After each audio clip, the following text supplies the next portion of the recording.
Jätkame parem kasvatus, lapse iseloomu kujundamine. Lugemist.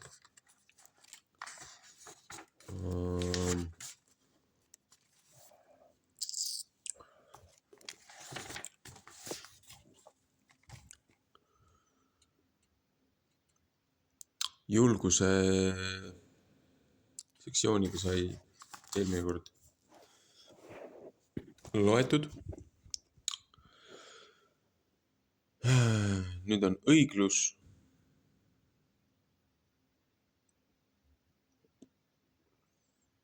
lootus, lõpumärkused, allikad. Kui jõuab,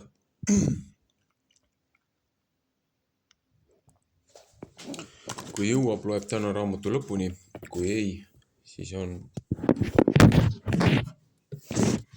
natukene veel.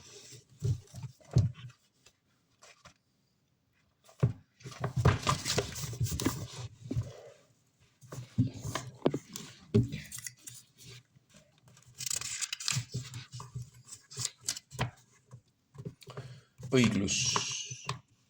Kui lapsed elavad õigluses, õpivad nad õigust. Tortilla Nolte. Õigluse aspektid. Võrdne kohtlemine, õigus, halastus. Tühi krunt meie tänava lõpus oli naabruskonna lastele ideaalne koht, kuhu ehitada jalgrattateid ja rampe. Nad veetsid seal tunde peale kooli ja suvevaheajal, ehitades takistusradu ja täiustades oma sõiduoskusi. Ühel päeval algas aga krundil ehitustööd ning tänav blokeeriti teetõketega ja rippuva tulega, mis andis märku eespool olevast ohust. Päeva ajal oli erekollase musta triibuline barjäär hästi nähtav, kuid peale pimeduse saabumist oli kollane vilkuv tuli lisahoiatussignaaliks. See oli täpselt kohalike poiste parim rambikoht. Ühel päeval võtsid 2 poissi lambi ära, otse kui vembuna, naljaka ja närve kõditava tegevusena. Vemp tuli päevapalgele ühel õhtul, kui politsei tuli ühe poisi koju uurima lambi kohta, mis vilkus ülemise korruse aknal otse kui naabruskonna majakas. Poiss kutsuti alla, et ta annaks selgitust lambi kohta, mis ta aknal on. Kui selgitust ei tulnud, oli vaid süütunne. See, mis edasi juhtus, oli õiguse õppetund, mis illustreeris poisile erinevust õiguse ja armu vahel. Politseinik, kes kandis mundrit kui meelevalla sümbolit, rääkis poisile, kui tõsine asi on sellise märgutule äravõtmine. Rääkis poisile, kui tõsine on selline märgutule äravõtmine. See ei tähendanud ainuüksi vargust, vaid oleks võinud seda ka seada ka teised inimesed ohtu. Seejärel ütles politseinik poisile, et see läks esmaspäeval koos oma Salgaga ehitusplatsi ülevaataja juurde. Et see läheks esmaspäeval koos oma Salgaga ehitusplatsi ülevaataja juurde, viiks lambi tagasi. Ta pidi talle rääkima, mida oli teinud ja lambi võtmise pärast vabandust paluma.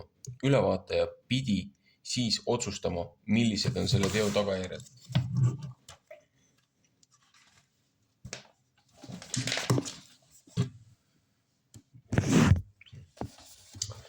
Kui nad saabusid ülevaataja kontorisse, kuulas too nende loo ära ja nõustus, et lambi varastamine oli vale tegu, kuid tänas neid selle tagasi toomisest, teades, kui palju politseile meeldivad seiklused, mõtles ta poiste saadud õppetunnile ja nimetas nad noorem valvuriteks, kes peavad ette kandma igast kahtlasest tegelasest ehitusplatsil. Ülevaataja rääkis väga tõsiselt omandi lõhkumise hinnast ja samuti vigastusriskist teiste inimeste jaoks. Nüüd oma ametlike rinnamärkidega, olles andeks saanud oma pahateo, olid poisid valmis hoidma sissetungijatele silma peal. Lapsed võivad õppida oma vigadest, kui autoriteedid, kes peavad otsustama karistuse ja muu sellise üle, on õiglased. sellel lool oleks võinud olla teistsugune lõpp. Poiss oli varastanud lambi. Seaduse järgi on selline käitumine väärtegu, mis kirjutatakse üles ja pannakse registrisse. Kui politseinik oleks valinud seadustähe järgi toimetamise, oleks ta lambi ära võtnud ja sellele oleks järgnenud karistuse määramine, kuid ta otsustas muuta selle vahejuhtumi õpetlikuks momendiks ja andis poisile armu. Kõige keerulisem, samas efektiivsem tagajärje osa oli lambi tagastamine ja oma väärteo isiklik ülestunnistamine. Sama ebamugav tunne oli ka teistel, kes pidid kohtuma ülevaatajaga ja vabandama pahateo pärast. Palju lihtsam oleks olnud lamp lihtsalt teetõkkele tagasi panna.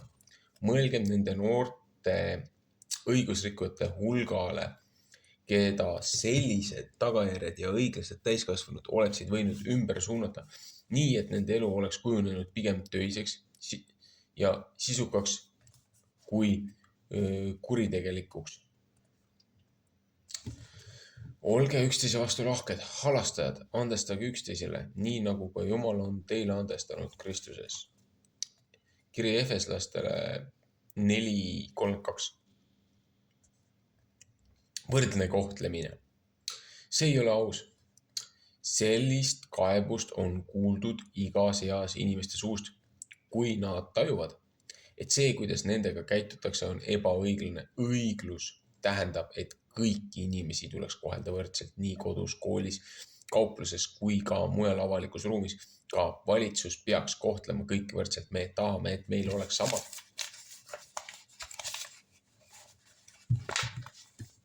võimalused kui teistel ja loodame, et reeglite või seaduste rikkumisele järgneb sama distsiplineerimine või karistus.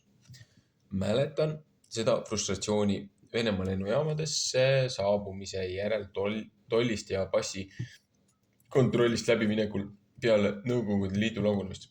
Kodus olime me harjunud korraldatud järjekordadega, kuid siin polnud mingeid järjekordi, lihtsalt üks suur grupp inimesi, kes püüdsid mõnest vähesest sisseminemis väravast läbi pääseda. Inimesed lihtsalt jalutasid meist mööda ja lükkasid meid eest ära, otse kui neil oleks õigus seda teha. See ajas vihale. Teised protesteerisid tagajärjetult, kui välja arvata mõned kurjad hüüatused. Lõpuks pärast aastaid kestnud reisimist märkasime, et lennujaama ametnikud on kehtestanud järjekorrad. Nüüd me tundsime, et meid koheldakse õiglaselt. Saime minna üksteise järel ja järjekorras teistest ette trügimata. Läbi maailma ajaloo on olnud väärkohtlemist või isegi julmust teatud inimklasside, sugupoolte, religioossete gruppide või rasside suhtes. Suur osa sellest ebaõiglusest kohtlemisest jätkub mitmesugustes vormides ka tänapäeval. Vaprad inimesed astuvad sellele vastu, et muuta rõhutute tingimusi. Õigus. Kui võimud jälgivad reeglite ja seaduste täitmist meie kodudes, koolides, kauplustes ja ühiskonnas üldiselt, siis me tunnetame õigust. Me toetume kaitse saamiseks ja õnne otsimiseks meie kohtutele. Kui need saatuvad löögi alla, sellepärast et seadusi ei täideta, siis kaob meie usaldus õigussüsteemi vastu. Õigusetuse tagajärg on mahasurumine, julmus, kuriteod, korruptsioon ja usalduse kaotus riigi vastu või ka perekonnas. Põhiväärtuste omavaheline seotus on õigluse kvaliteedis ilmne. Näiteks vastutustunne tähendab olla vastutav oma tegude eest. See sisaldab ka seda, et me vajame reegleid, mis defineerivad, kuidas me elame ja suhestume eri keskkondadega. Kodu, kool, töö, naabruskond, valitsus ja nii edasi. Kui neid reegleid ei järgita, tuleb pääriti käitujad distsiplineerida ja korrale kutsuda.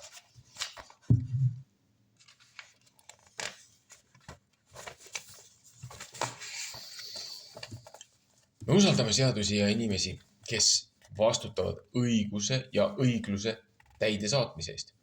Aga ka need üksused peavad olema usaldusväärsed. Muul juhul on tegemist korruptsiooni, kuritegude ja ebaõiglusega. Me võime kurta, et meid on vahele võetud mingit laadi seadusrikkumisega, kuid enamasti on see sellepärast, et me jäime vahele, mitte et me oleksime süüdi. Reeglite ja seaduste pärast kurtmine tähendab, et me ei taha neid järgida ja alati on neid, kes mõtlevad, et seadus ei kehti nendele. Aga kui meie teeme oma reeglid, siis võivad nii teha ka teised ning tagajärjeks on kaos ja katastroof. Kui keegi usub, et teatud reeglid või seadused on ebavajalikud või ebamõistlikud, siis on tal seaduse muutmiseks võimalik kasutada teatud protseduuri. Ta saab pöörduda nende poole, kes teevad seadusi ja kasutada oma hääleõigust. Kahjuks on kohtunik sageli see esimene inimene, kes ütleb noorele seadusrikkujale ei. Seda teeb ta siis, kui nooruki vangi saadab. Ei, seekord sa ei saa minna oma teed. Sa rikkusid seadust, pead selle eest karistust kandma. See, mida oleks olnud võimalik varastel eluaastatel distsiplineerimise kaudu ära hoida, on nüüd suurem koorem nii perele kui ka ühiskonnale. Selleks, et vältida seaduse või reeglite rikkumise tagajärgi, peame me usinalt tegema seda, mis on õige. Kui õigus tähendab, et seadus, mille all me elame, kaitseb meid, oleme me teadlikud, et need, kes peavad meie seadusi ellu viima, ei ole eksimatud ja teenivad kodanike asemel mõnikord iseenda huvisid.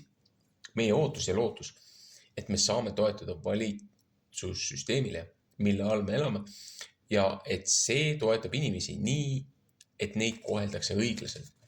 Sama lootus õiglastele kohtlemistele on kriitiline kodudes, kui lapsed õpivad austama autoriteete.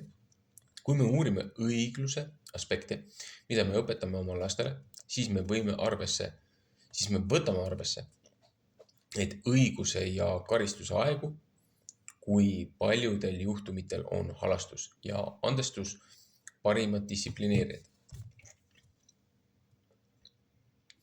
Halastus tähendab kaastunde laienemist kellegi suhtes, keda teisel inimesel on õigus karistada või distsiplineerida. Mõnikord on tagajärjeks kahetsustunne ja see kogemus kujuneb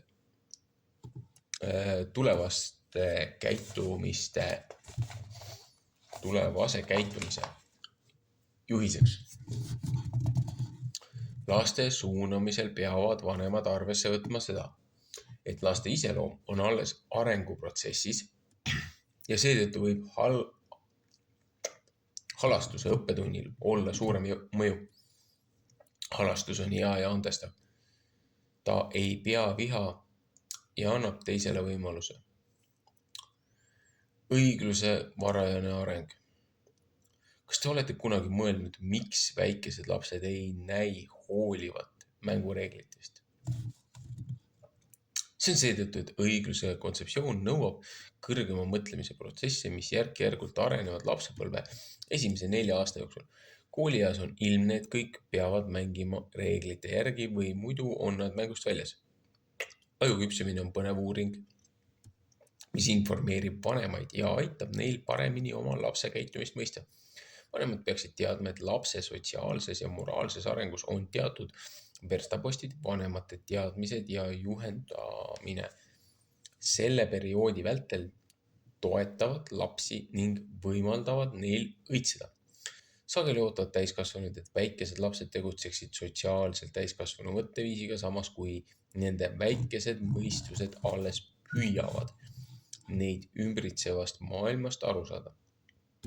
Mõistmata lapse ebaküpseid sotsiaalseid oskusi ütlevad vanemad, ära anitse, jaga, palu andeks.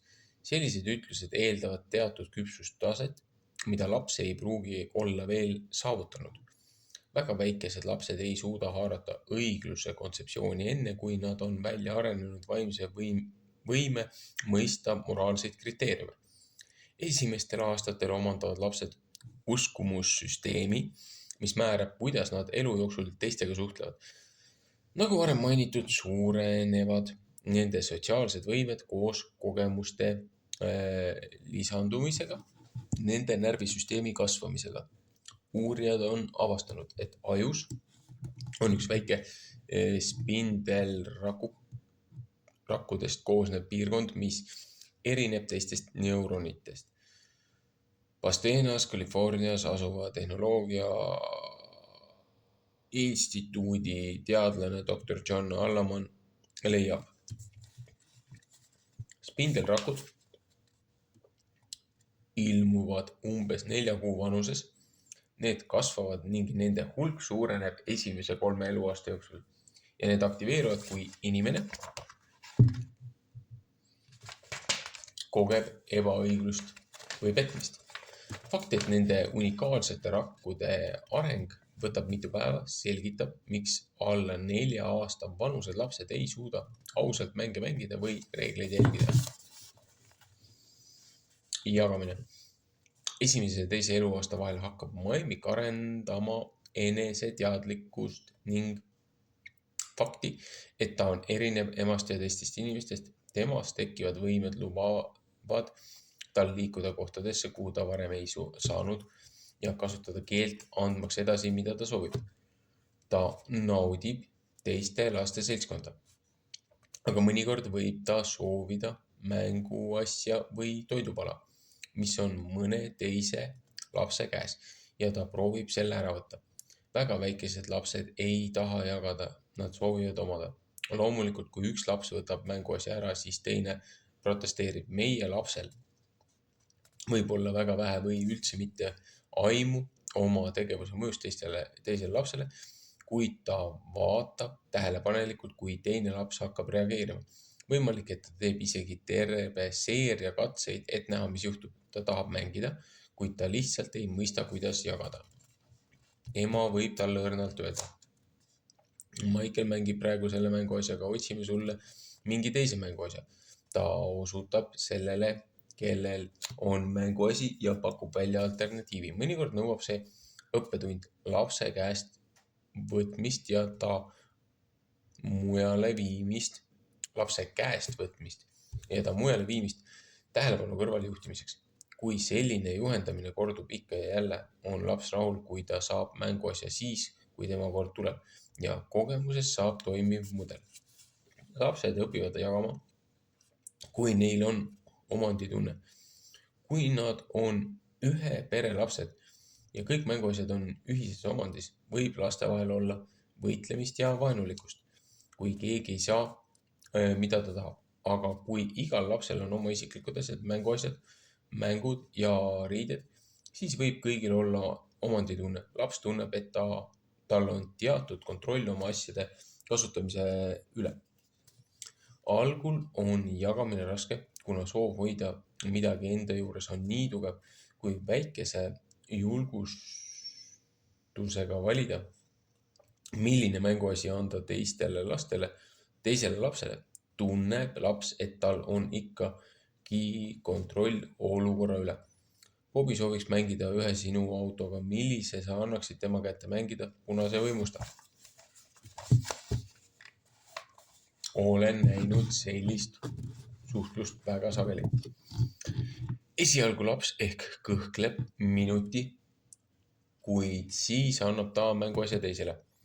Väike kiitus oma asjade jagamise eest kulub ära ja lapsed saavad õnnelikult koos mängida. Lõpuks hakkavad lapsed meelsasti mänguasju jagama, teades, et kui külalised lahkuvad, jäävad mänguasjad koju.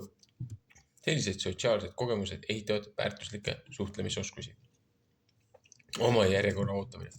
Lapsed õpivad järjekorras ootama, kui nad hakkavad mõistma, kuidas nende käitumine mõjutab teisi samas olukorras olevaid inimesi.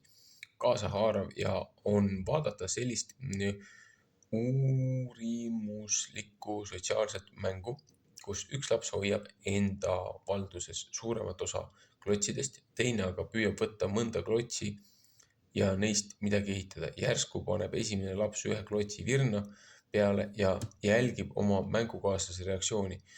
Mäng jätkub andmise ja võtmisega, kuigi mõningase vastusseisuga, kuid see näib toimivat.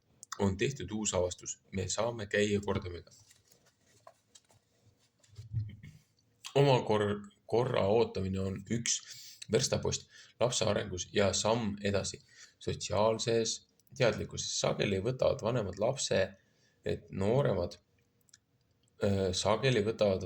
lapsed nooremad kaasa sellistesse mängudesse, mis nõuavad kordamööda tegutsemist. Kuna nooremad soovivad innukalt mängus osaleda, lepivad nad vanemate laste kehtestatud reeglitega kui mänguelemendid. Kuidas mängitakse, kes läheb esimesena, kuidas võita ja nii edasi. Antakse mängu käigus edasi. Õpivad lapsed, et reeglite järgimisest on kasu ning need kehtivad kõigi mängijate jaoks. Mingil hetkel võidab uus mängija ja tulemuseks on suur rahulolu ja uhkus. Reeglid kehtivad kõigile.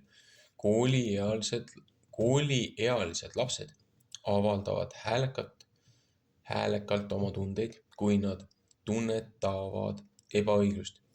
Tema sai rohkem kui mina, tema läheb alati esimesena, nad hakkavad mõistma teiste laste tegevuse moraalseid mõjusid, samuti seda, kuidas nende enda tegevus teisi lapsi mõjutab.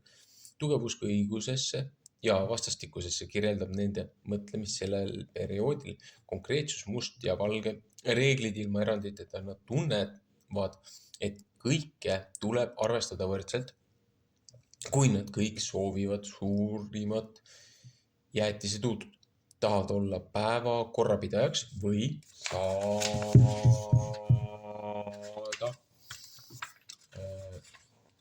pesapallis esimeseks lööjaks. Nende varastel õppimisaastatel on pisut keeruline anda teistele võimalus, mida soovitakse endale.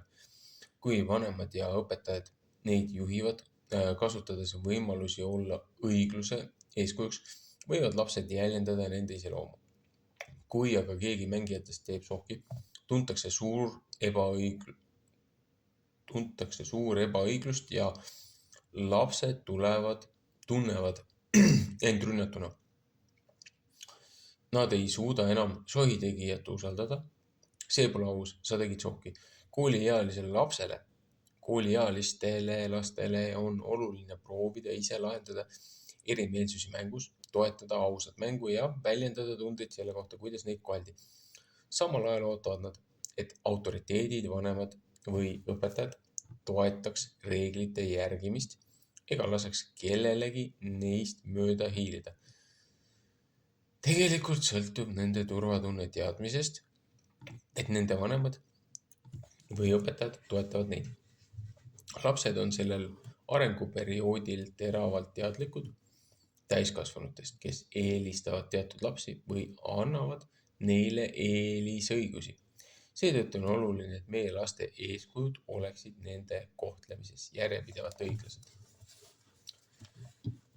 Mõjutajate muutumine. Alates keskmisest kooliastmest ja jätkudes kuni noorukeani toimub vanemate mõju järk-järguline ümberminek sõpradele või eakaaslastele. Sotsialiseerumine võtab esmase koha otsuste tegemisel tänu kõrgele vajadusele sobituda ja olla aktsepteeritud.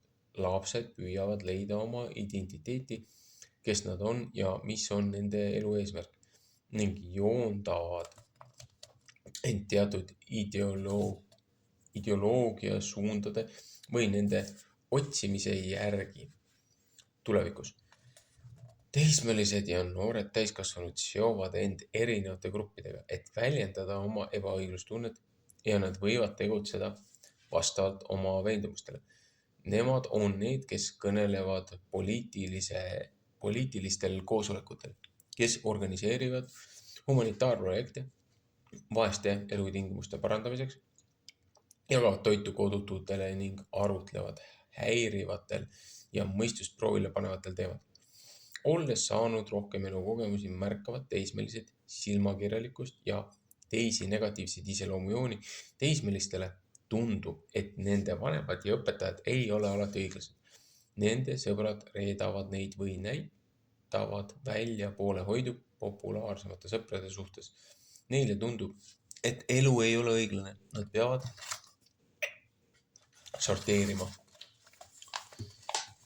Kõik sellised ebakohad välja ja seisma selle eest, mida nad usuvad. Vanemate toetus. Kui lapsed olid kodus oma turvapaigas, oli neil luba väljendada tundeid, kui nad tundsid, et reeglid ei ole õiglased ja neid julgustati kasutama oma head otsustusvõimet, et teha ettepanekuid reeglite muutmiseks. Nüüd teismelisena loovad nad oma isiklikke väärtusi. Võib olla kõige olulisem asi, mida vanemad saavad sel võitlusperioodil teha, on see, et nad püsivad lastega ühenduses ja säilitavad suhtluse. Vestluste lihtsus ja sagedus võivad muutuda, kuid teismelise nõndanimetatud sisemine laps vajab tuge, et olla moraali teemade tõusmisel võimeline neist rääkima. Nad peavad lihtsalt uuendama oma väärtuste süsteemi, et seista vastu sotsiaalse grupi tõmbele. Kuidas laps näeb autoriteeti? Mõelge autoriteedi hierarhiale lapse vaatepunktist. Autoriteeti omavad vanemad, õpetajad, koolidirektor ja politseinikud. Eelkooli lapsed testivad vanemate autoriteeti mitmel viisil. Seega on vanematel mõistlik teada nende tehnikaid. Küsige endalt, kelle käes on võim? Opositsioon. Kui sa ütled, ei, sa ei tohi või ära tee, siis lapsed teevad seda ikkagi. Manipuleerimine. Lapsed turtsuvad, nutavad, vinguvad, anuvad, raevutsevad, kuni tee järele anneta. Hiilimine. Lapsed peidavad või valetavad, et saada, mida nad tahavad. Trots. Lapsed ütlevad teile ei ning seejärel vaatavad teile otsa, et näha, mida te teete. Selline tüüpiline käitumine peaks saama vanematelt sarnase reaktsiooni. Jääge endale kindlaks, korrake juhist ja oodake, millal laps kuuletub. Võimalik, et te peate juhiseid uuesti sõnastama või tegutsema koos lapsega, kuni ta kuuleb, kuid ärge lahkuge enne, kui ta on teinud, mida soovitakse. Selles laste sõnakuulmatuse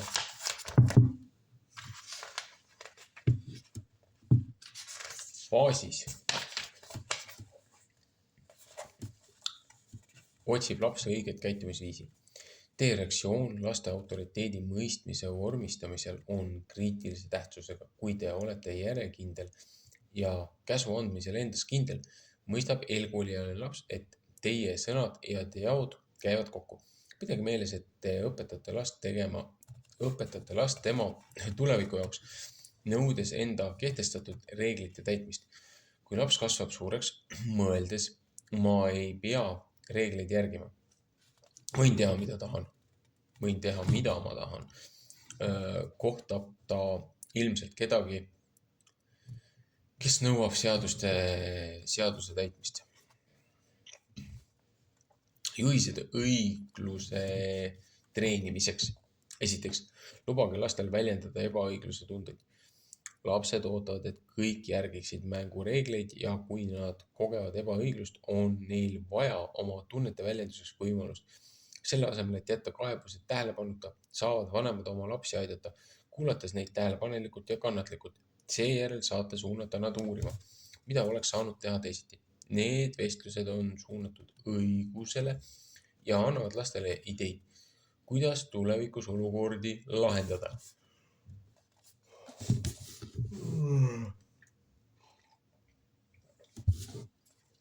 Teiseks, kehtestage kõigile ühesugused reeglid ja tagajärjed. Tavaliselt lapsed jäljendavad seda, mida nad näevad. Kui reegel on, me sööme köögis laua taga ja ema ise läheb oma küpsiste ja piimaga elutuppa, siis milline eeskuju see annab lapsele? Lapsed peavad nägema, et reeglid on samad kõigi jaoks. Ebajärjekindel kohtlemine paneb lapsed kergesti reegleid ignoreerima ja mässama. See kõik aga viib tavaliselt hilisemate kokkupõrgeteni autoriteediga. Kolmandaks, vältige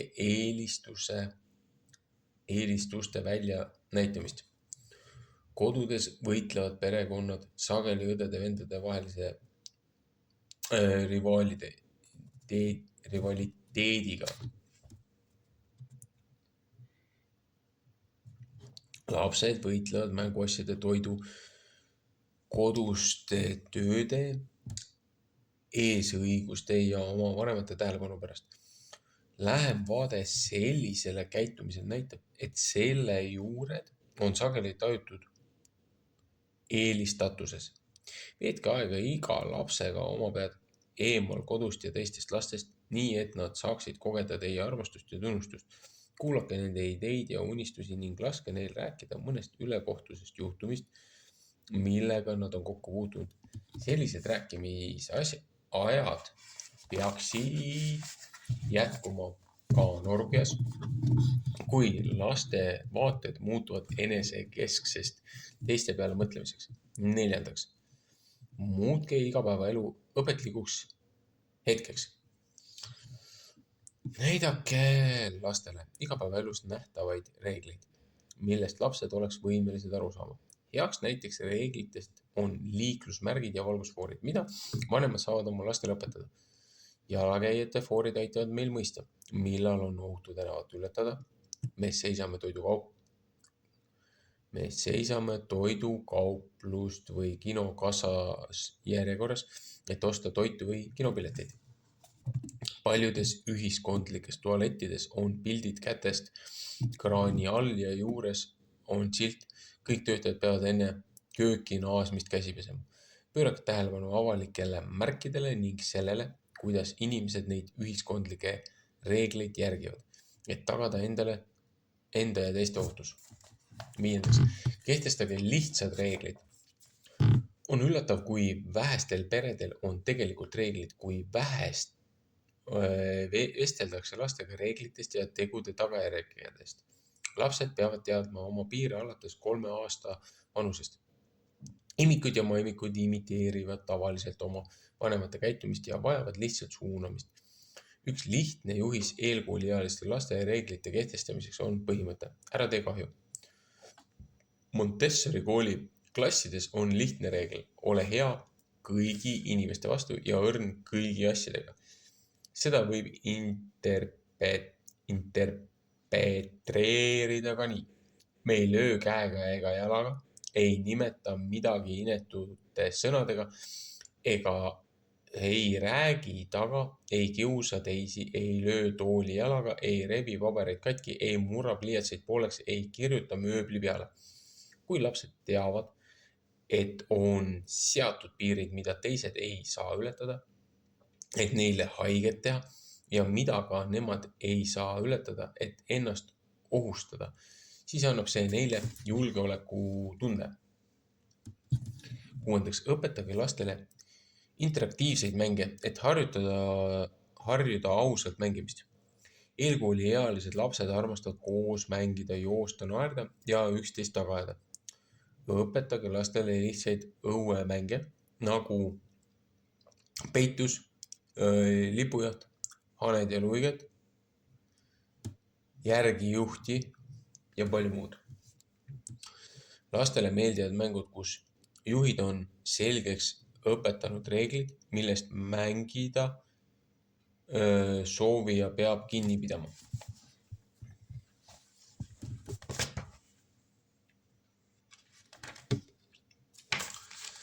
Seitsmendaks, õpetage lastele oskusi enne võistlemist.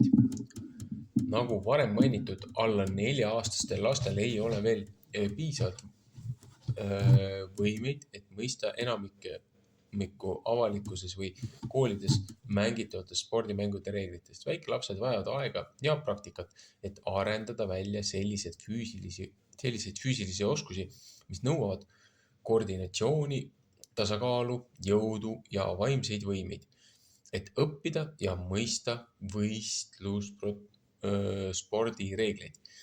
Andke neile harjutamiseks võimalus tagahoovis või pargis palli visata, püüda või lüüa. Kaudselt viivad ka muud tegevused selliste oskuste arenemisele. Äärekividel kõndimine, puude otsa ronimine, kärude vedamine, võidusõitude mängimine. Füüsilised mängud on väikeste laste jaoks loomulikud, samuti kodutööd, kui vanemad annavad neile need võimalused. 8. Valige targalt, kes treenib teie lapsi võistlusspordis. Kui lapsed kasvavad ja hakkavad suuremal määral osalema sotsiaalses tegevuses, kaaluge hoolikalt juhtpositsioonil olevate täiskasvanute mõju. Nad on teie kodus õpetava iseloomu kujundamise abistamisele kriitilise tähtsusega. 9. Pakkuge välja kujutlusmängusid õiglase kohtlemise harjutamiseks. Eelkooliealised ja algklassi lapsed armastavad ette kujutada, et nad on täiskasvanud ja omavad vastutust. Selliste stsenaariumide vaatamine annab vanematele ettekujutuse, kuidas lapsed tajuvad oma vanemate käitumist. Nad harjutavad täiskasvanuks olemist ning imiteerivad teie tegusid, hääletooni ja sõnu. Kujuta ette, et mina olen ema ja sina oled beebi. See, mis järgneb, on hoolitsus või väärkohtlemine, mida nad on näinud. Andke lastele pikemad ajaperioodid selliste sotsiaalsetes mängudes osalemiseks, et nad saaksid kogeda õiglust või ebaõiglust. 10. Tunnistage oma vigu.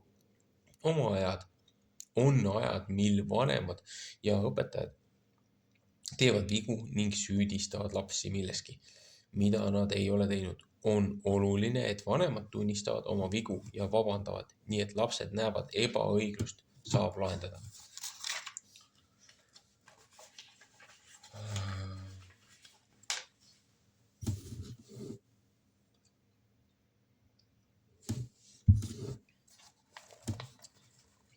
Järgmine sektsioon on lootus.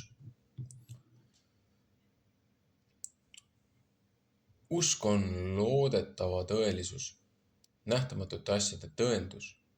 Kiri heebrealastele 11.1.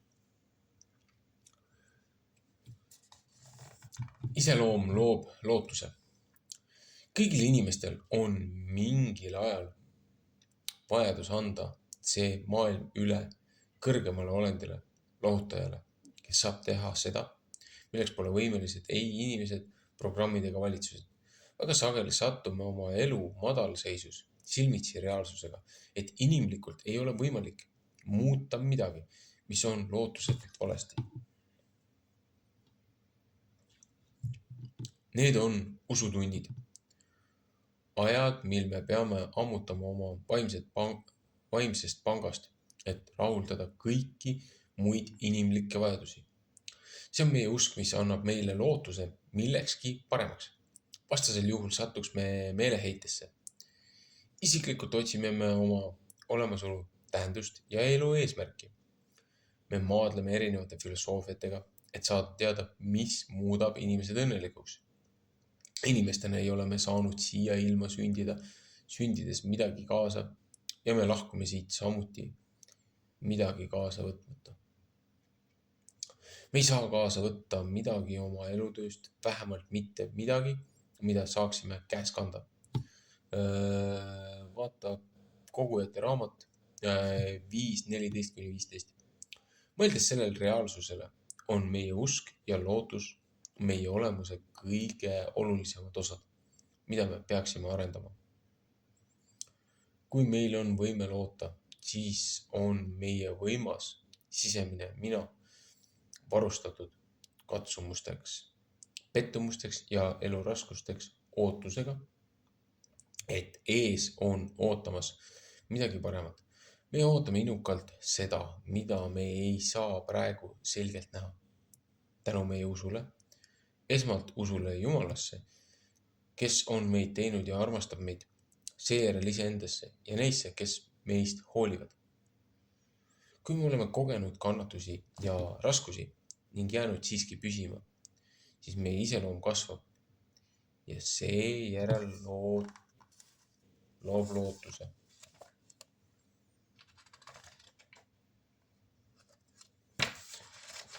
Vaimuliku lootuse arendamine. Me teame, kui tähtis on hoolitseda laste füüsilise vajaduste eest. Ometi ei suuda me mõnikord aru saada, et sama tähtis on hoolitseda lapse vaimuliku vajaduste eest. Lapse vaimu toitmine. Laps näitab meile imelist tavalises. John Grasso Fitzpatrick. Lapse vaimu toidetakse kõige põhjalikumalt tema esimestel eluaastatel. Mõelge, et kaks isiksuse aspekti. Mõelge, et on kaks isiksuse aspekti, mida arendatakse ja toidetakse lapsepõlvest peale. Inimlik olemus, keha ja mõistus ja vaimulik olemus, sisemine mina. Juba sünnist peale tunnevad lapsed huvi reaalse maailma vastu ja läbi oma suhete loodusega saavad nad õppida teadmisi maailma looja kohta. Vanemad saavad alustada lapse vaimulikule haridusele vundamendi ladumist, ühinedes tema innukusega õppida. Sisemine mina on reaalsus, mis ületab inimliku mõistmise. Samas on see nii võimas, et sunnib meid esitama küsimusi.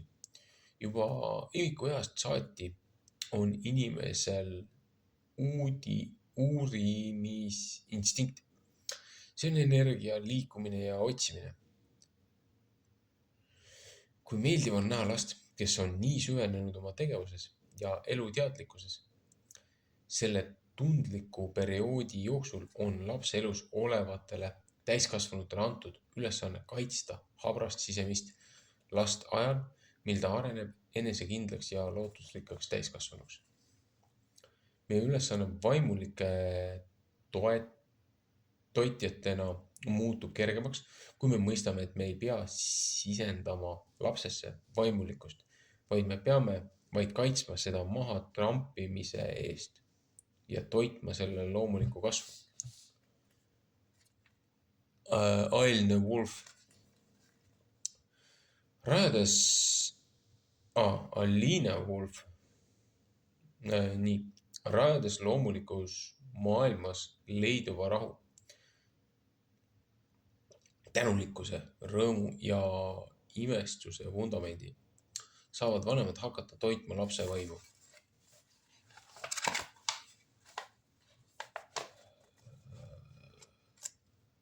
Laps imestab.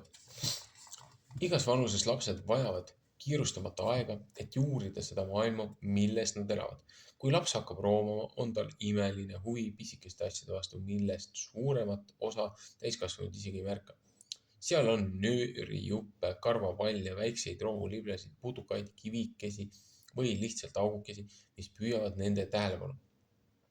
Ma viisin ühel päeval oma 4-aastase lapselapse akvaariumi, kus saab vaadata eksootilisi kalu ja mereelu, kuid avastasin, et talle pakuvad kaladest hoopis rohkem huvi põrandas olevad äravoolavad ühendustorud. Ma mõtlen, mis küll siin sees võiks olla. Ta ei jätnud vahele ühtegi auku, kui me jalutasime läbi terve hoone ja uuris neid kõiki. Nooremad lapsed mõtlevad suure uudishimuga igasugu asjadest. Kuhu päike ööseks läheb, miks tõuk tõmbab ennast palliks, kui ma teda puudutan, miks kuiv liiv libiseb mu sõrmede vahelt läbi, aga kui ma tulen veest välja, siis kleepub liiv mu külge. Tõeliste asjade vaatlemine tekitab temas suurt rahulolu ja ta peatub sellise tegevuse juures pikemaks ajaks. Imestamine on inimvaimule vägagi oluline stiimul. See võib kasvada reaalsuse tähelepanelikust uurimisest.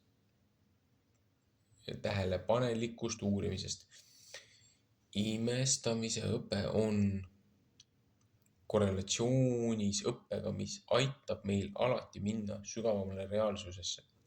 Kui me vaatame asjadest üle, siis ei pane need meid kunagi imestama. Imestamine ei ole pealiskaudsete inimeste emotsioon. See juurdub ainult inimeses, kelle mõistus on võimeline asjadesse sisse elama ja puhkama ning inimeses, kes on võimeline peatuma ja vaatama. Sofia Cavaletti the religious potential of the child. Täiskasvanu mõtiskleb. Kui lapse uudishimu viib imestumiseni, siis noorukiga ja täiskasvanuiga on mineviku reflekteerimise ehk mõtisklemise aeg. Mõtisklemine tähendab oma mõtetes kaalumist, reflekteerimist, järelemõtlemist või vaikselt kaalutlust. Kui me kogume aastate jooksul kogemusi, siis me ehitame terved kataloogid, kus infot võetakse vastu, omandatakse ja mõtiskletakse selle üle. Me mõtleme möödunud kogemustest ja katsume aru saada, mis hetkel toimub, kuidas me peaksime tegutsema või olukordadele reageerima. On valusaid kogemusi, mis tuleb läbi töötada, mõista või aktsepteerida ja on olukordi, milles me igatsesime muutust või leevendust palule. Samuti on oluline palju rõõmsaid kogemusi, mida me mäletame selle rõõmu tõttu, mida nad kaasa tõid. Head ja pahad ajad on elu õppetundid, kogemused, millest kasvab välja meie usk.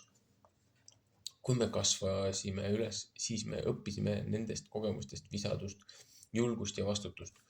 Me õppisime, mida me peame tegema olukorra parandamiseks, kuidas toime tulla emotsioonidega ja kuidas usaldada midagi paremat.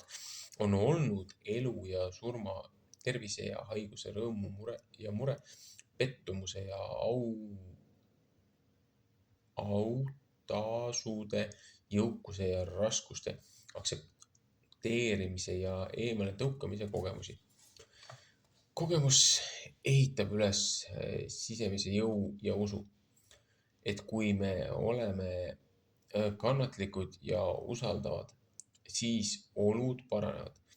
Lootusrikas inimene on võimeline mõtisklema minevikule ja tundma ennast optimistlikuna, et asjad lähevad paremaks. Lootused ja soovid. Me kasutame sageli sõnu lootus ja soov.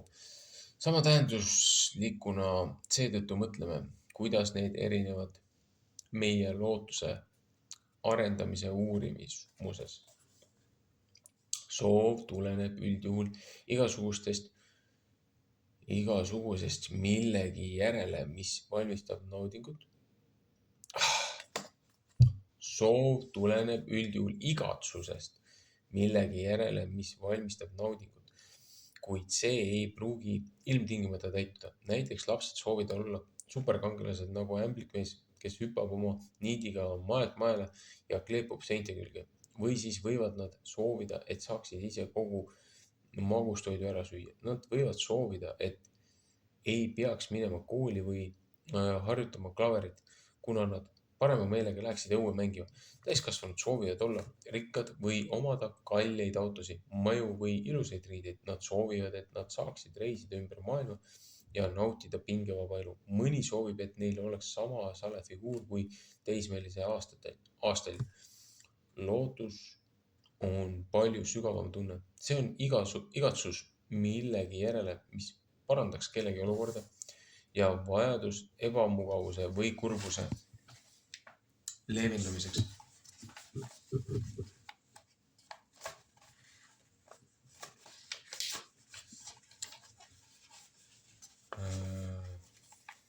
Lootus on vaimulik või sisemine mõistuse omandus. Kannustada soovi ootusega, et see täitub. Lapsed loodavad, et nende lahutatud vanemad elaksid jälle koos samas majas. Nad loodavad, et nende kiusaja jätaks nad rahule. Teised loodavad, et haigustest põhjustatud valu kaob. Miljonid lapsed elavad vaestes riikides, kus nad loodavad saada puhast vett või toitu. Vaeslapsed loodavad, et neid adopteeritakse ning nad saavad endale kodu ja vanemad, kes neid armastavad. Täiskasvanud loodavad eduka ravi peale, mis tervendab nad vähist või muudes või muudest haigustest. Peale töölt vallandamist loodavad nad jälle finantsilise turvalisuse peale. Murelikud vanemad loodavad, et nende poeg või tütar saab abi uimastite kuritarvitamisest vabanemiseks. Vanemad täiskasvanud loodavad, et nende elu on oma eesmärgi täitnud. Ülim lootus on taevas. See on parim paik, mis ületab meie ettekujutuse ja seal on rahu ka kõige keerulisematel aegadel. Lootus ja lootusetus. Et mõista, kuidas lootus ja lastes areneb, peame me kõigepealt ära tundma positiivsed ja negatiivsed omadused, mis annavad meile aimu kellegi meeleseisundi kohta, et me teaksime, kuidas peame reageerima teistele. Inimesed, kes tunnevad end lootusrikkana.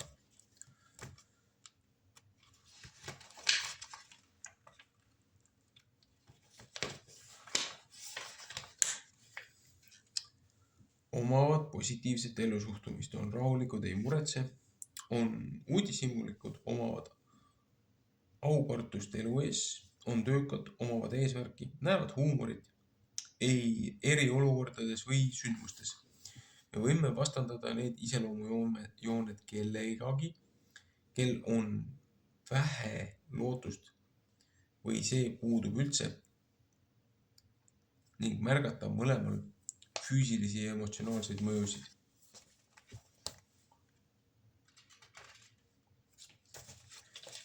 Inimesed, kes tunnevad end lootusetuna.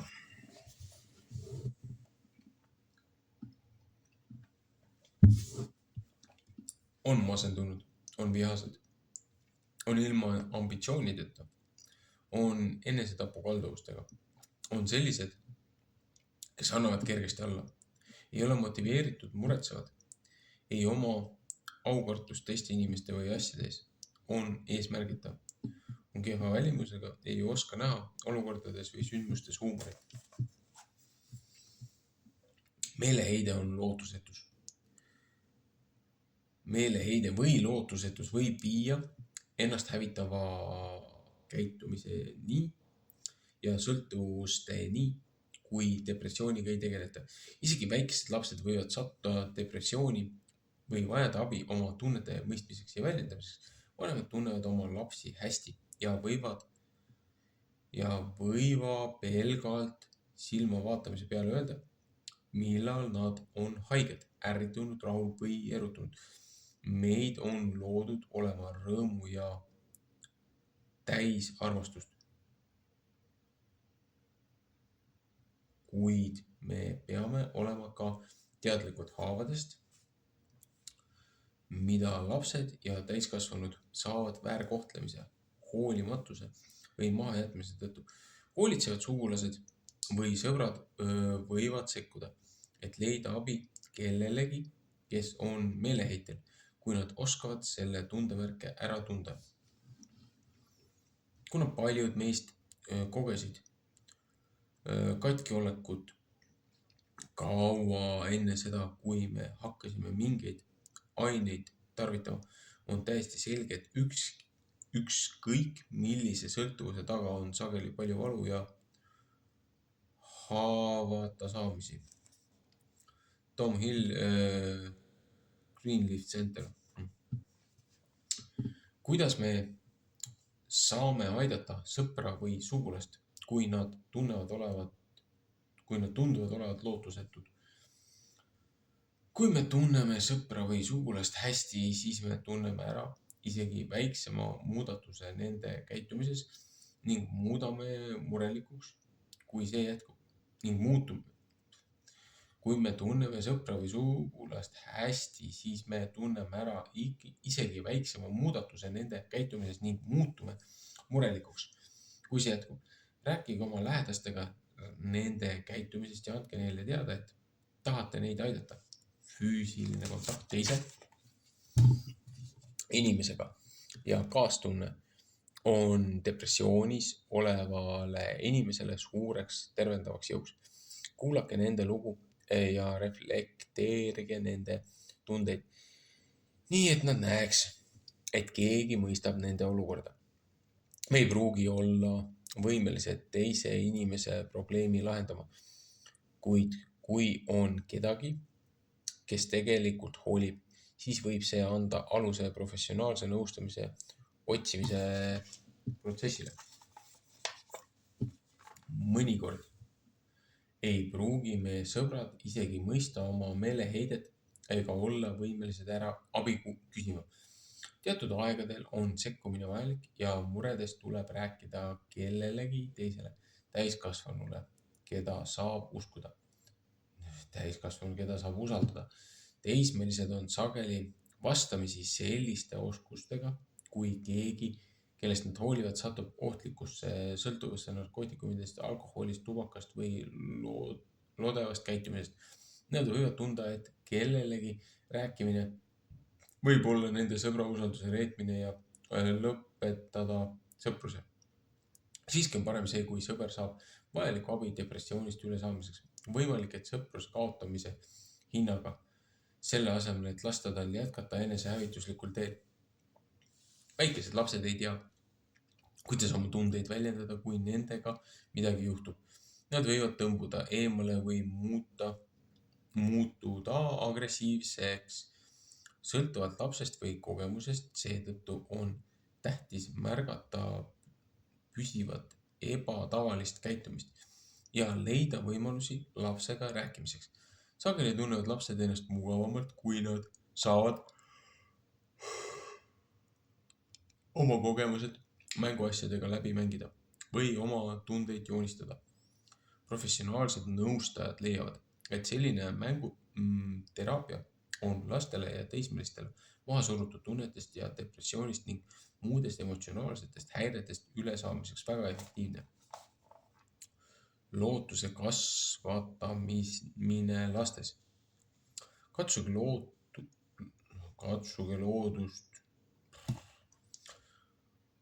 lootuse kasvatamine lastes.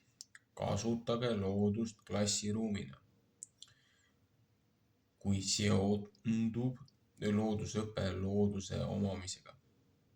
Kuidas seondub loodusõpe looduse omamisega? Ma näen loodust koolina, mis õpetab lapsi mõistma elu ringkäiku. See kogemus on veelgi parem maal elades või pikemaid perioode looduses veetes.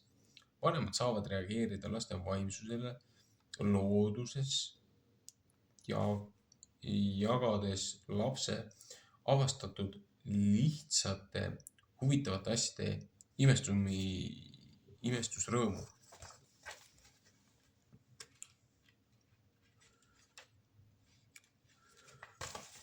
Looduses on palju võimalusi rääkida taimede või loomade elutsüklitest ja siduda need avastused inimese elutsüklitega, tuues esile Jumala imelise plaani tema loodu jaoks. Suved, mis ma veetsin koos oma nõbudega farmis, elavad minus isegi nüüd palju aastaid hiljem. Need vormisid austuse hea ja kasuliku vastu. Linnalastena olime me enim huvitatud lehmadest. Nad olid tohutult suured, nende lõuad liikusid mäletsedes külgsuunas ja nad kasutasid oma saba, et vehkida eemale kärbseid või ka meid, kui me sattusime liiga lähedale. Aga lüpsmine köitis meid enim. Mu nõod suutsid ämbri täita üürikese ajaga, siis me tassisime selle tagasi maja juurde, kus nad nautisid sooja piimajoomist. Aga mitte meie, sest meie olime harjunud saama oma piima kartonpakenditest külmana poest. Mu tädi kooris piimalt koore ja kloppis selle võiks, mida me sõime hommikusöögil heldelt koos kuumade küpsistega. Peale lüpsmist saadeti lehmad kogu päevaks välja suurtele rohetavatele väljadele rohtu sööma ning igal õhtul tulid nad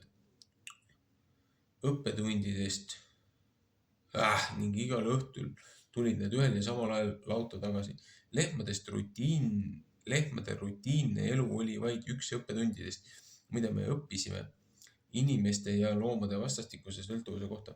Kui meie hoolitseme loomadest hästi, siis nemad hoolitsevad meie eest. Lehmadelt saame me piima, kanadelt mune, maamullast tomateid, maisi, pirsikuid, õunu, kartuleid ning veel igat sorti tervislikku ja maitsvat toitu. Meie elu sõltub meie keskkonnas leiduvatest taimedest ja loomadest. Minu ema rääkis mulle sellest, kuidas korjatakse puuvilla, mida hiljem kasutati kanga valmistamiseks ning isa rääkis mulle suhkruroo kasvatamisest ja siirupi tegemisest. Me jalutasime metsas ja leidsime sammalt, kogusime pulkasid ja kivisid, et ehitada neist mängumajadele seina. Mulla lõhn on metsas tugev ning see tuletab mulle meelde, kuidas me murdunud puuokste sorkisime, leidsime koledaid sitikaid, mis muutsid surnud puu mullaks. Me istutasime seemneid ja ootasime. Hiljem tulid maa seest välja rohelised idud ja kasvasid oavarteks või porganditeks. Selliste kogemuste omamine on lastele väärtuslik, kui nad kasvavad üles ja mõtisklevad selle üle, kuidas Jumal meie eest hoolt kannab. Kevadlillede või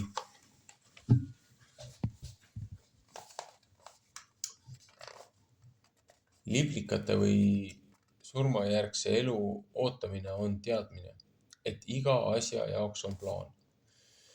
Kui me jätame need õpetlikud momendid hooletusse, siis meie lastel puudub aukartus elu ja jätkusuutliku maailma ees, kus nad elavad. Võtke kiirus maha ja nautige asju, mis vaimustavad lapsi. Kasutage illustratsioone.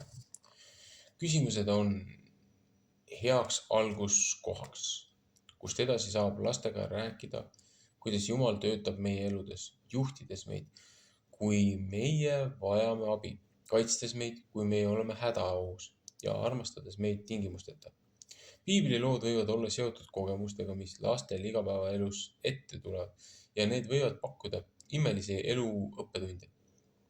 Teismeeas noorukina astus Taavet vastu hiiglasele Koljatile, uskudes, et Jumal annab talle võidu ja öeldes, sina tuled mu juurde mõõga, piigi ja odaga, aga mina tulen su juurde vägede issanda, Iisraeli väehulkade Jumala nimel. Suure julguse ja usuga tappis Taavet hiiglase oma lingukiviga. Väike laps näeb Taavetit vägeva kangelasena, samal ajal teismeline võib näha teda inimesena, kes on võimeline seisma selle eest, mida ta usub, teades, et Jumal on tema poolel. Lapsed võivad imestuse ja hämmastusega ajaloolisi lugusid piiblist. Lapsed õpivad imestuse ja hämmastusega ajaloolisi lugusid piiblist ning küpsemaks saades leiavad nad neis sügavama vaimse tähenduse ja suudavad mõista abstraktsemaid mõisteid. Isegi tähenduse ja isegi täiskasvanuna imetleme me seda, kuidas Jumal töötab ja leiame tema sõnast lootust. Valmistage lapsi ette olema lootusrikkad, tutvustades neile piiblilugusid, mis illustreerivad Jumala armastust ja pidevat hoolt. Noa ehitas laeva enne, kui vihm hakkas sadama. Abraham lahkus oma kodumaalt teadmata, kuhu ta läheb. Kuningas Taavet kirjutas ja laulis Jumala kaitsest üksi öösel karjas olles ja ka hiljem, kui vaenlased jahtisid teda kui uut kuningat. Jeesus andis neile reaalse lootuse, kirjeldades Jumala kuningriiki. Maailm toob meile ikka ja jälle probleeme. Mõned neist põhjustavad suurt valu, aga kristlastena on meil lootust millegi palju paremale.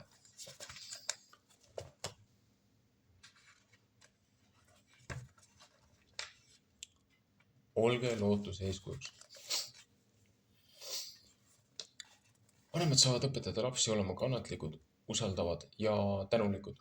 kuid ilma nende eeskujuta jookseb kogu õpetus tühja. Lapsed ei imiteeri mitte ainult seda, kuidas te käite ja räägite, vaid ka seda, kuidas te käitute raskustes. Kui täiskasvanute suhtumine on optimistlik ja rõõmus, siis lapsed kopeerivad seda suhtumist.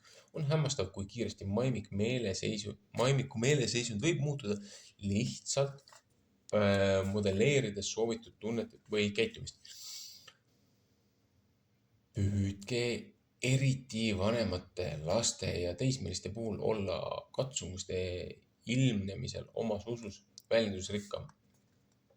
Laske oma lootusele ilmneda sõnades, hääletoonis ja tegudes. Ärge kustutage sädet. Kui vanem reageerib pidevalt negatiivselt või ei tunne huvi lapse algse uurimisinstinkti vastu, siis kustub lootuse säde ja laps õpib, et imestamine ja küsimuste küsimine ei ole tähtis. Algselt hakkab ta oma uudishimuga seotud tundeid tagasi tõmbama ning edaspidi võib ta arendada endas hävitavaid hoiakuid, käitumisviise, hoolimata teistest ja loodusest. Kui vaimne toitumine jääb hooletusse, võib lapsest kasvada täiskasvanu, kes ei näe elul mõtet, kes on elust tüdinud, hoolimatu elu suhtes või täiskasvanu, kes on otsustanud saada võimu, austust ja varandusi, mõtlemata maa, loomariigi ja või teiste inimeste heaolu peale. Alain de Wolf, Nurturing the Spirit. Tegevused imestamise ja lootuse õpetamiseks. Eelkooliealised lapsed uurivad füüsilist maailma ja küsivad olulisi küsimusi, miks, mida. Loodud maailm moodustab suurepärase õppekava väikesele lapsele, kes avastab kõike esimest korda. Esiteks vaadake vikerkaart peale vihma või uurige prismas peegelduvaid värvusi. Teiseks, istutage maha seemneid ja uurige valguse vajalikkust taimede kasvamisel. Kolmandaks, mõelge lõpmatusele arvudes. Neljandaks, uurige lumehelbeid, nende kuju ja unikaalsust. Viiendaks, rääkige taimede ja inimeste omavahelistest seostest. Kuuendaks, rääkige kodulooma surmast ja meie tunnetest sellega seoses. Seitsmendaks, valmistage liblikakarp muundumise uurimiseks. Kaheksandaks, jälgige tuvide rahumeelset iseloomu.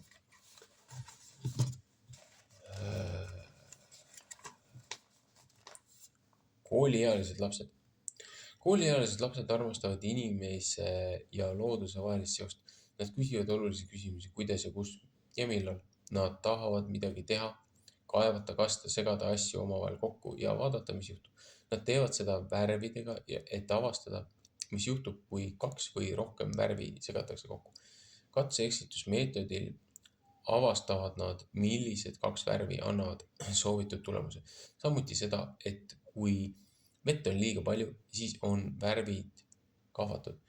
Vähema veega on need aga intensiivsemad. Sama uudishimu viib ka teiste avastusteni, näiteks mis asi upub, mis ujub, miks.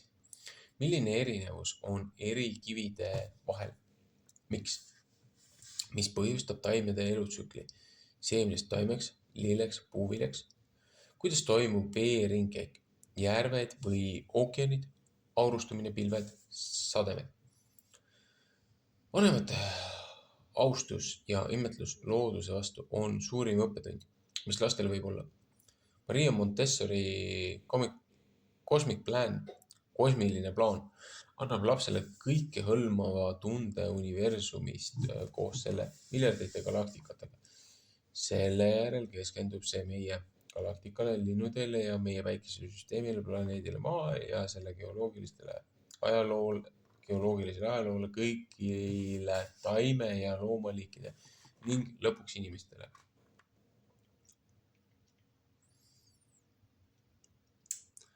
Lapsed, kel on olnud võimalusi veeta aega looduses, võivad kogeda rahu, harmooniat, tsükleid ja loomulikku maailma suhestumist inimolenditega. Julgustage õpilasi uurima iseseisvalt, ühinema loodusseiklusgruppidega, olema suvelaagrites ja tegema välitingimustes sporti. Julgustage peresid minema telkima, ronima mägedes, matkama ja uurima naabruskonna jõgesid. Loodusparkidel on trükitud infomaterjalid loomade ja taimede kohta, keda või mida saab matkaradadel kohata. Teismelised otsivad enda identiteedi ja elu eesmärki. Nad tahavad teada, kuidas nemad võivad maailma muuta. Nad on huvitatud säästva elu projektidest, loomade ja taimede elurikkuse kaitsmisest ning nad naudivad olemist grupi osa. Teismelised naudivad raskete eluküsimuste üle arutamist. Kes ma olen, kuhu ma lähen, mis muudab elu tähendusrikkaks. Aidake neil näha nende häid omadusi ja ambitsioone, kirjutades neid üles ja vesteldes sellest, kuidas eesmärke saavutada. Lapsevanem või sõber võivad positiivse tagasisidena julgustamiseks esile tuua häid omadusi, mida nad näevad. Võite küsida, mida sa hästi oskad, millist tööd näed ennast tegevat, mida sa naudiksid. Mõned teismelised ei mõtle tulevikus ainult olevikust, nii et nende jaoks on suur pingutus vaadata enda praegust positsioonist väljaspoole mingisse ajapunkti, kus nad peaksid iseenda eest vastutama. Lootus tähendab omada võimet vaadata tulevikku positiivsete tulemustega. On lühiajalisi lootusi ja pikaajalisi lootusi, inimlikke lootusi ja vaimulikke lootusi. Kõik on kättesaadav, kui me usaldame Jumalat, kes on võimeline meid varustama. Julgustage teismelisi teadma, mida nad väärtustavad ja omama jõudu seismaks vastu kiusatustele ja raskustele. Hoidke avatud suhtlust üks-ühele vestlustega autos, looduses, seigeldes või lihtsalt jalutuskäikudel. Laske teismelistel arutleda looduse tsüklite ja nende elus toimuvate sündmuste tsüklite üle madal- ja kõrgperioodidest ning sellest, kuidas nad keerulistes olukordades läbi lähevad. Jagage oma lugusid raskustest, millest teil tuli võitu saada.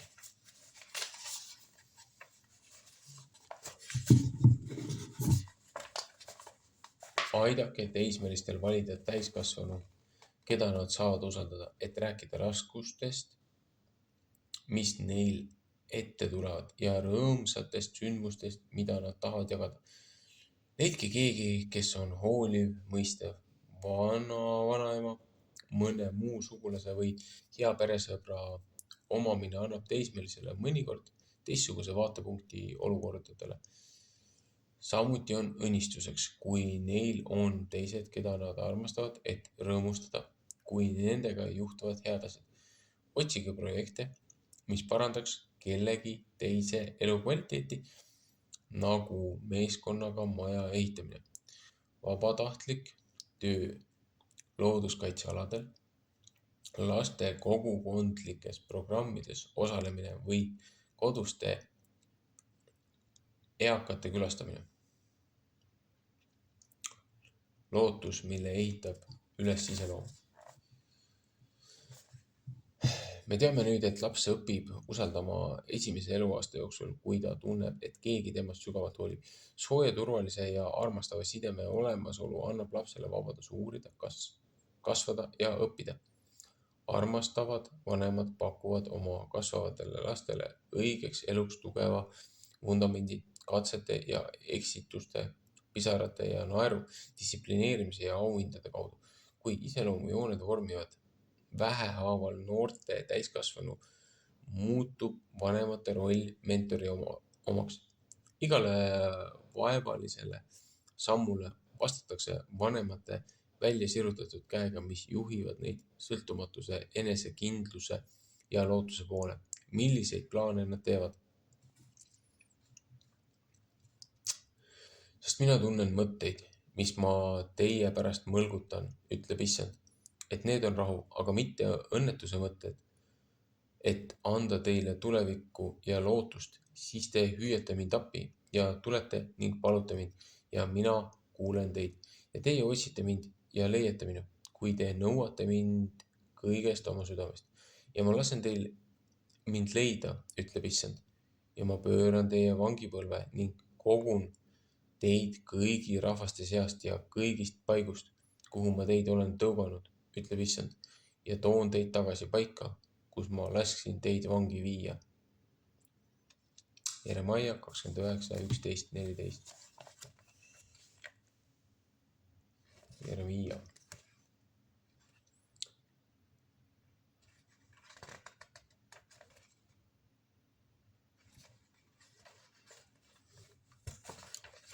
Lõpumärkused.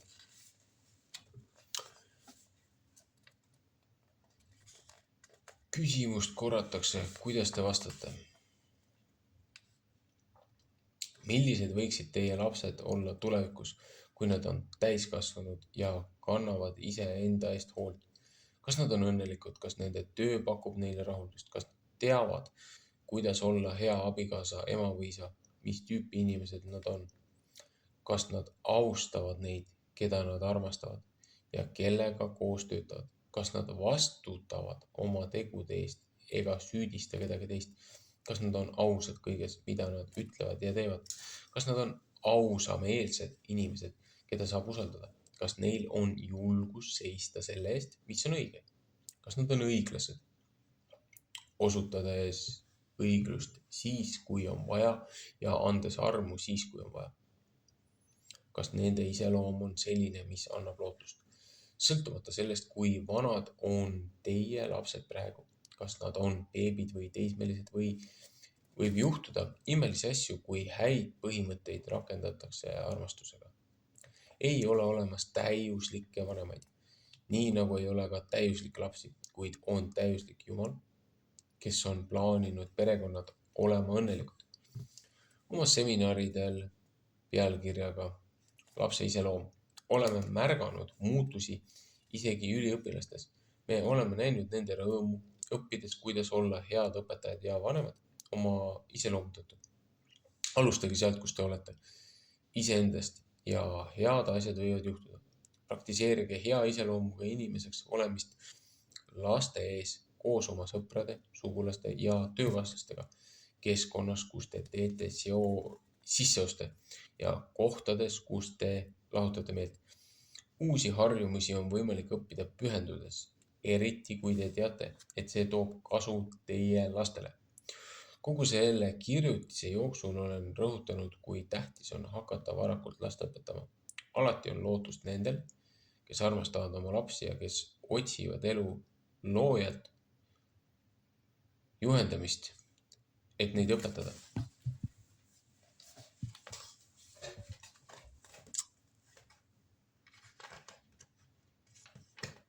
Ja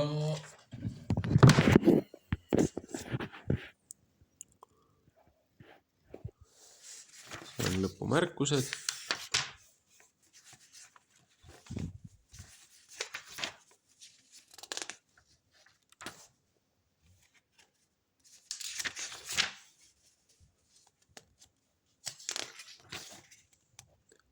See on siis lootus. Ja siis allikad.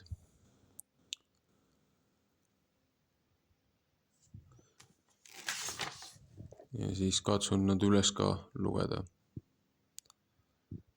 Praegult lihtsalt näitasin neid, kes tahab, saab pausile panna ja vaadata.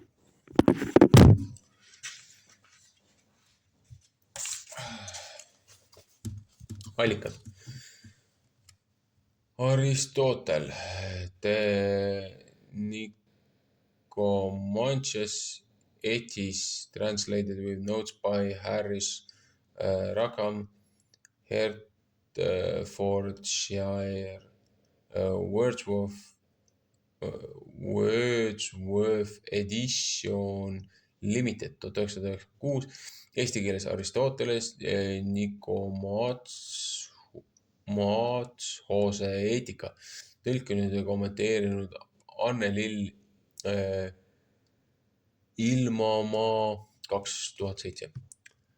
Branch of John Homecoming, Reclaiming and Championing a Young Inner Child,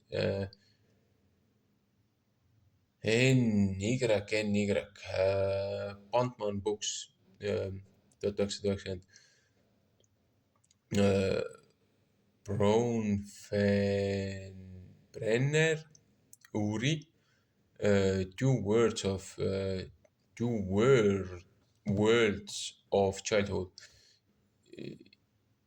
US and USSR, NY,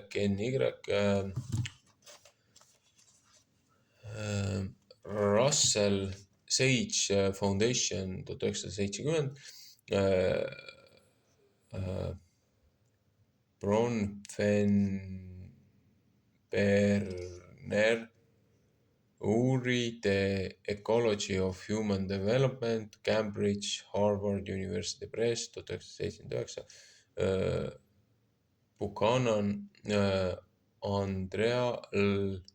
and Miriam Peskovich, The Darling Books for Girls, NY, Collins 2007, Cavaletti, Sofia, The Religious Potential of the Child, EL, Liturgy Training Publication 1992, Claude Henry and John Townsend, Boundaries with Kids, Grand Rapids,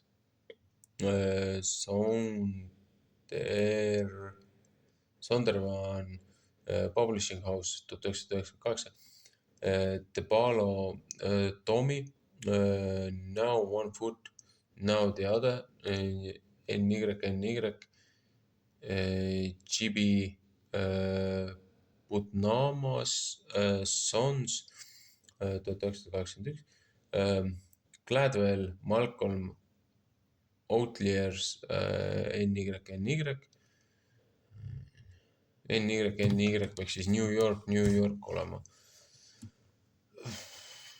Little Brown and Company 2008, Menu 2012, Coleman Daniel, Emotional Intelligence, NY, Bantam Books 1995, eesti keeles Coleman Daniel,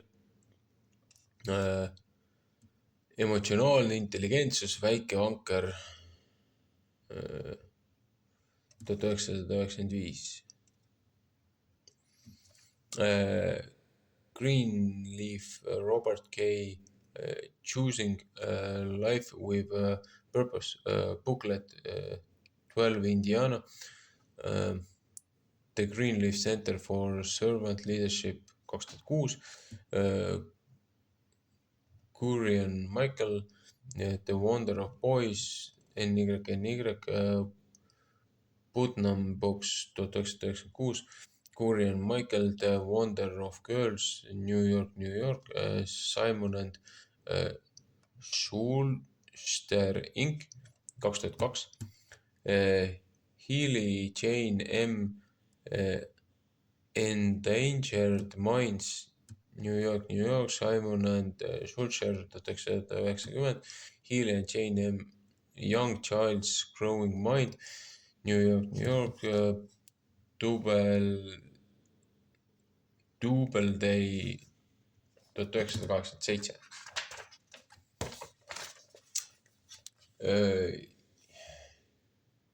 Eagleton, Conn and Hall, The Dangerous Book for Boys, New York, Harper Collins 2007, eesti keeles Eagleton, Conn, ainult poistele kõik, mis meeldib 7–77 aasta vanustele poistele, Avita 2009. Kindle on Dan, Toh Times, Strong Children, New York, New York, Miramax Books 2003, Kindle on Dan and Michael Thompson, Raising Cain, New York, New York,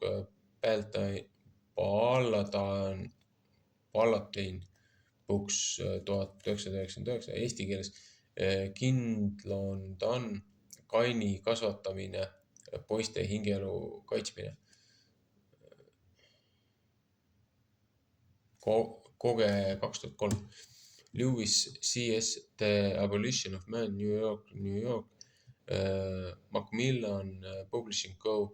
1947. Lou Richard, Last Child in the Woods, North Carolina. Algonquin Books 2005. Montessori Maria, The Absent Mind in New York, New York.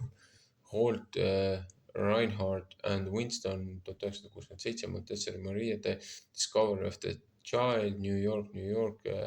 Ballantine Books 1967. Montessori Maria, The Secret of Childhood, New York, New York. Ballantine Books 1966.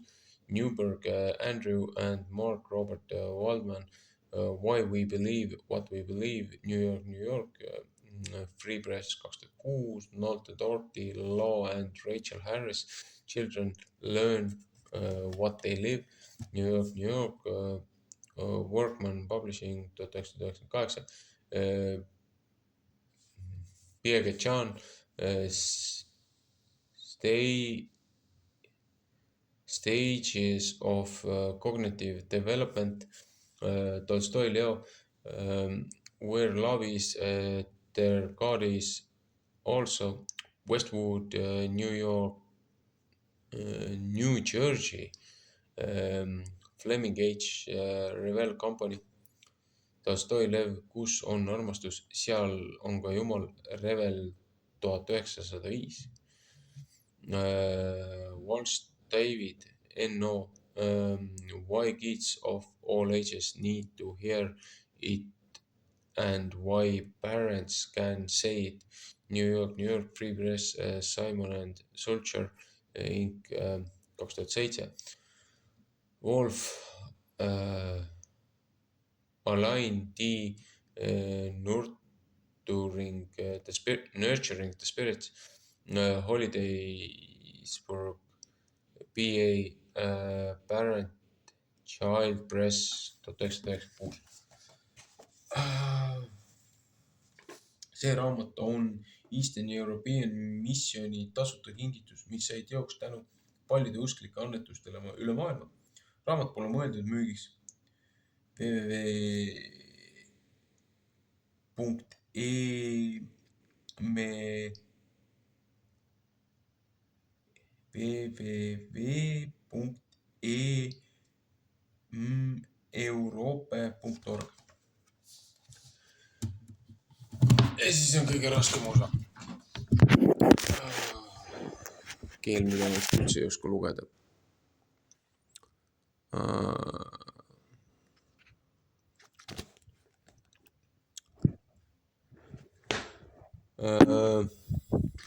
Vaatame, kas ma nii suudan läbi telefoni.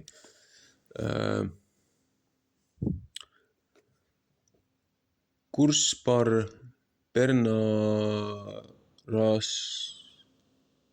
Raksturu, Tika Istratats, Lai Paldicetu, Vekagiem Iaudisnat, Pernos Dives, Svagrikakas, Verdibas,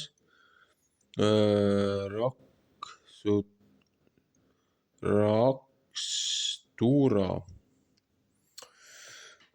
Pamatverdibas, Sadas. Hoolimine, austus, vastutustunne, ausus, usaldusväärsus, julgus, õiglus, lootus. See on siis Esur 5. Sellega on siis läbi sellise autori poolt nagu Linda Alsobrook-Landre parem kasvatus, lapse iseloomu kujundamine. See on siis eestikeelne tõlge.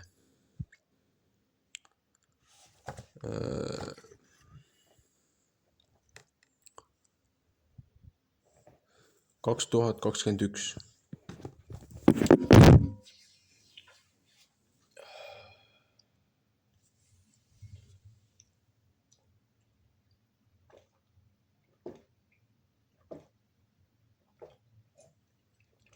Kahjuks mõningad viited, mis siin raamatus sees on, nende ideoloogia ja see, mida õpetatakse sekulaarses haridussüsteemis, on risti vastuolus vanadele tsivilisatsioonide, rahvaste pärimustele nii maailma loomisest arengust kui ka konkreetselt selle looja õpetusele, piiblile.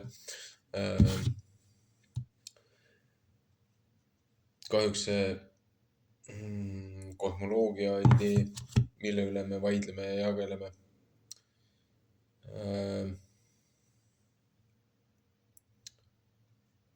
kui isegi need, kes usuvad seda kosmoloogiat, mida meile hakati siin täiega suruma, isegi kui 50-ndatel veel ei oldud selles kindlad, kuigi midagi väga imelikku juhtus Antarktikas ja midagi väga imelikku juhtus ka kuskil mujal. Ja 40-ndad, 50-ndad, 60-ndad, siis otsustati midagi teise maailmasõja järel. Ja seda Antarktika, seda lepet hoiavad kõik sellega hiljem liitunud riigid. Et seal lauldakse Kumbhajaad ja seal kaitstakse pingviine ja kosmoses ollakse suured sõbrad. Aga siin käib ilgel lammutamine ja madistamine, üksteiste tapmine ja maavarade ja territooriumite ja varade ja inimeste röövimine. Aga väidetavalt kosmoses ja Antarktikas lauldakse Kumbhajaad. Antarktika rahulepe. Et seda silmakirjalikkust ja seda ahvist arenenud, seda evolutsiooniteooriat, mida meile õpetatakse kui religiooni koolis, on väga raske kõrvutada looja õpetusega. Seepärast need biljonid ja triljonid ja quadriljonid aastad ei lähe kuidagi kokku kahjuks sellega, mida me leiame fossiilrekordist, mida me leiame vanadest ürikutest ja maailma kõige vanimatest võrdlusesse ja siis testi alla panduna kirjutistest. Et kui ausalt neid tõlkida nii, nagu nad on kirjas, mitte läbi kinni makstud propaganda spektri. Et me ei räägi siin ei 30 000 aastast, 10 000 aastast ega 100 000 aastast, veel vähem miljonitest aastatest. Me räägime siin vähem kui 6000 aastast, mis läheb kokku piibli narratiiviga, piiblilise kontseptsiooni ja arusaamisega.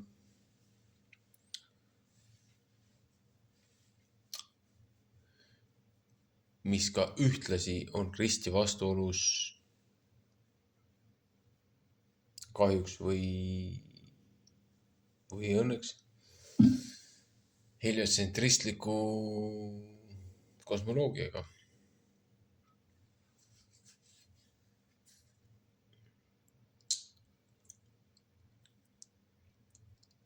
Et siin just lõpus soovitas ühte sihukest raamatut lugeda ja siis sellest arutada, aga probleem on selles, et kui see, mille peale on see mudel rajatud,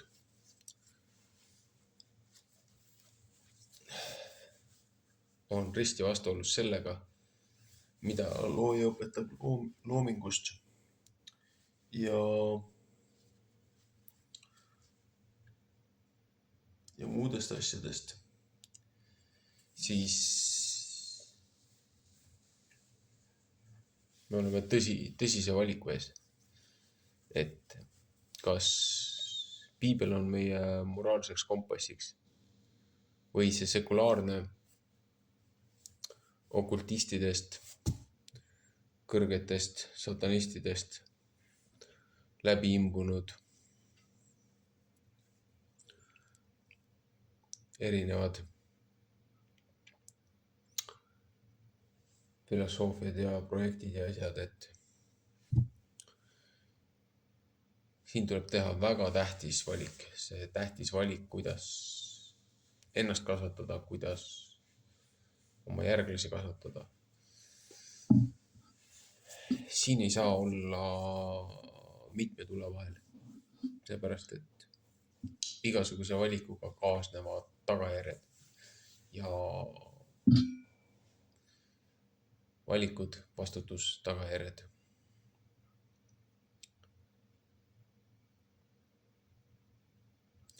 Üritasin nii palju hambaid risti hoida kui vähegi võimalik, et ma ei pane siia oma isiklikke kommentaare asju juurde. Et loen lihtsalt raamatu niimoodi üles nii nagu ta on, aga siin lõppkokkuvõttes räägib ainult nii-öelda loojast ja siin vahepeal on väiksed viited, väljavõtted, väiksed väljavõtted piiblist, aga siin viitab terve hunniku igasugust muud kirjandust. Et mitukümmend raamatut põhimõtteliselt.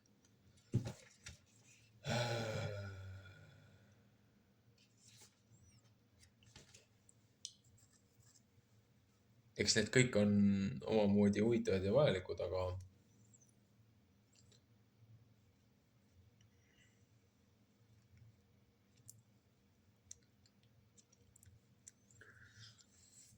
et inimestele rohkem seonduda muude asjadega.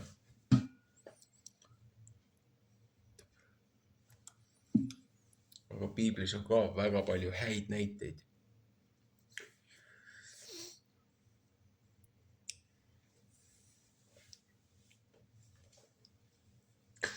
Millele võiks rohkem rõhku panna.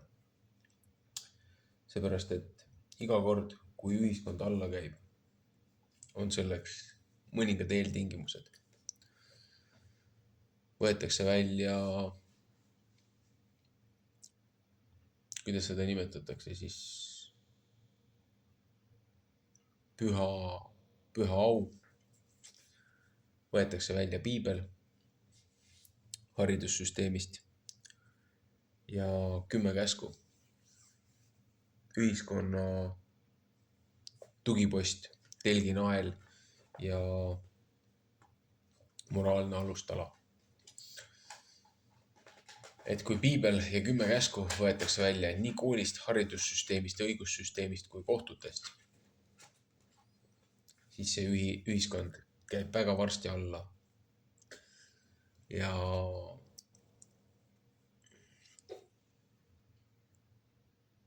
sisemised konfliktid, igasugused muud probleemid.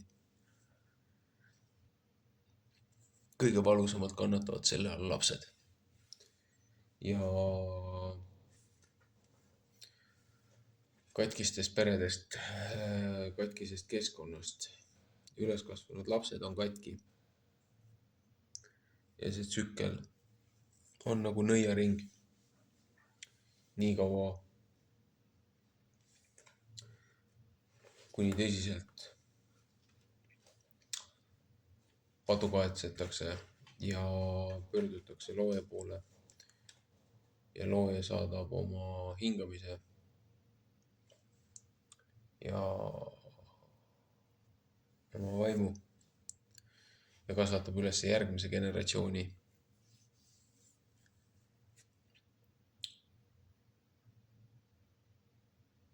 Et tuua tagasi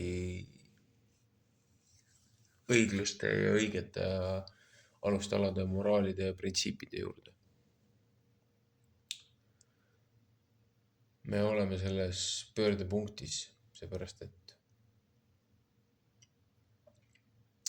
põhimõtteliselt 60ndatest alates võeti Ameerikas looja ja piibel ja 10 käsku ühiskonna alustaladest välja igasuguste lipurevolutsioonide ja muude ülikooli, siis sekulaarsete ülikoolide väga vastanduslikult ideologiseeritud õppekavadega. Ja kahjuks see seltskond, kes 60ndatel seda alustas, kes kasvatas üles järgmised generatsioonid, see generatsioon on kirjutanud meie tänase siis haridussüsteemi ja akadeemikute jaoks selle kirjanduse. Ja nemad loevad ja käituvad selle järgi ja hävitavad meie lapsi, meie tulevikku ja meie rahvast. Et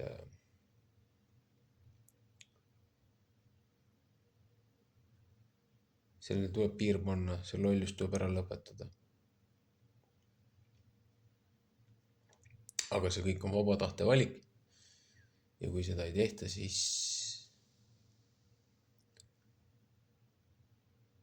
see, mis siin toimus viimase okupatsiooni aeg, eelviimase või enne seda, see on nohu selle kõrval, mis on tulemas.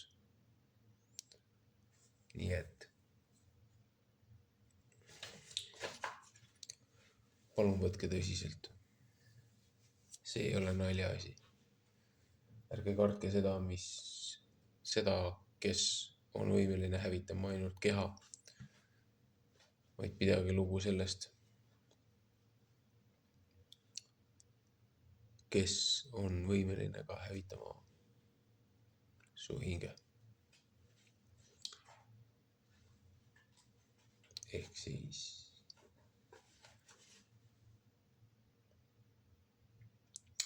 ei tasu neid saataneid karta.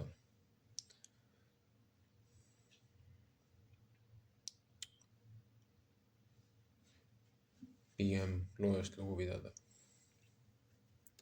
Olgu.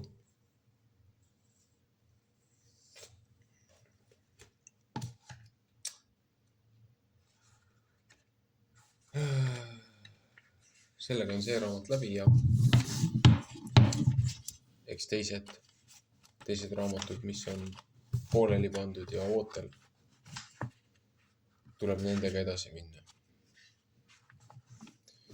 Ja piibli lugemine loomulikult oma eraldi kanalil 1897.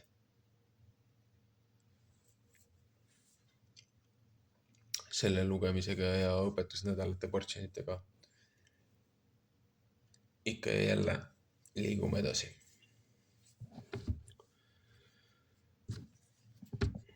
Olgu, aitab küll tänaseks.